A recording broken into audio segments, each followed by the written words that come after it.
I'm very proud of the work that ILM did with the opening of episode 1 with Cassian stealing the TIE fighter, because it was such a complex sequence. It ended up being like a fantastic collaboration even before we started shooting the plates, of going like, okay, editorial will take all of the previous and do a rough cut and go like, these are literally the shots that we need.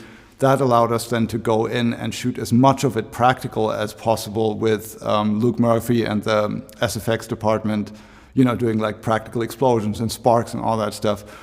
Stunt department for the stormtrooper things, and it ended up being more ambitious, I think, than we would have done in season 1.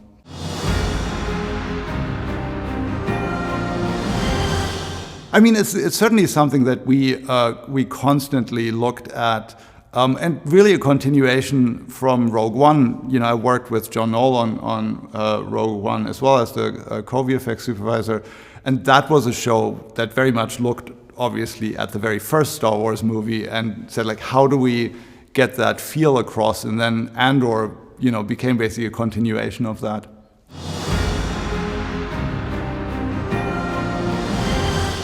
Because it was really representative of a lot of the work that we did. Because the majority of the work on the show is really environment work, and so that level of thought and planning really went into everything from the whole area around and inside the Senate, which was a big thing. We shot a lot of that in Valencia, but then mixing it with stage sets and connecting them digitally to each other. The DNA of the show was like, let's shoot something practical in a real place and then use visual effects to turn it into Star Wars. I was so happy with how much of Coruscant we got to do, using a lot of real-world London locations and then digitally altering them, showing all of these different neighborhoods and the amazing environment around the Senate, and then the gritty neighborhoods around the safe house and the views out of Dedra's window.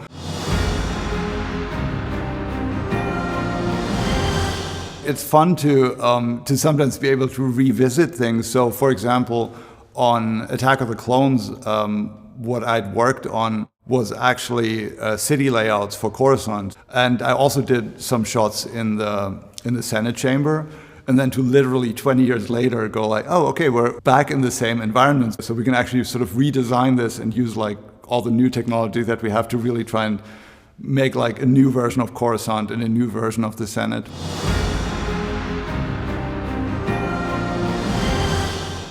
That turned out to be like a really interesting archaeological project, because at the time all of the environments were like NURBS models and they were in soft image, and obviously that doesn't exist anymore. So we had to take a machine, install Windows 7 on it, install like the 2012, like something like that last version of soft image. But it was actually really useful because we ended up having like this really good baseline just of the environment layouts, for example, of the area around the Senate, of the layout of the Senate chamber itself. And even though Luke Hull, the production designer, and his team ended up redesigning all of this, because also in story terms it's 20 years later, they used all of the models from the prequels that we gave them and basically used them as a basis to build their new designs on.